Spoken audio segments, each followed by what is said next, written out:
I am confused. Being philosophically consistent and being a very honest person, I'm sure you can tell me where God came from.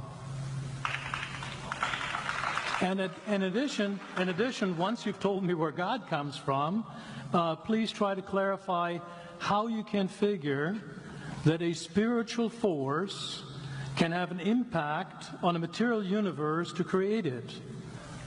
You've got 5 minutes. Now, I just want to know which question. That's all right. You may take the rest of the minute. We're supposed to do one question at a time. Which one would you like? That was part of the format for the debate. So which question? I want you to fill in the story of the rest of the beginning of the universe. God, spiritual matter, impact on material matter. Okay. So 2 questions. All right. Go ahead.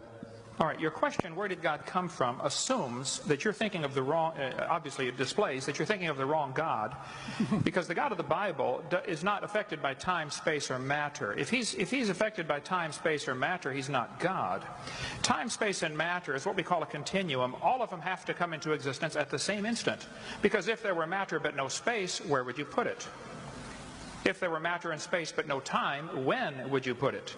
You cannot have time, space, or matter independently. They have to come into existence simultaneously. The Bible answers that in 10 words. In the beginning, there's time. God created the heaven, there's space, and the earth, there's matter. So you have time, space, matter created, a trinity of trinities there. Just, time is past, present, future. Space has length, width, height. Matter has solid, liquid, gas. You have a trinity of trinities created instantaneously. And the God who created them has to be outside of them. If he's limited by time, he's not God. The guy who created this computer is not in the computer. He's not running around in there changing the numbers on the screen, okay? The God who created this universe is outside of the universe. He's above it, beyond it, in it, through it. He's unaffected by it. So the concept that a spiritual force cannot have any effect on a material body, well then I guess you'd have to explain to me things like emotions and love and hatred and envy and jealousy and rationality. I mean, if your brain is just a random collection of chemicals that form by chance over billions of years, how on earth can you trust your own reasoning processes and the thoughts that you think? Okay, so your question, where did God come from, is assuming a limited God.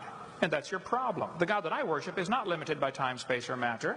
If I could fit the infinite God in my 3-pound brain, he would not be worth worshiping, that's for certain. So that's the God that I worship. Thank you.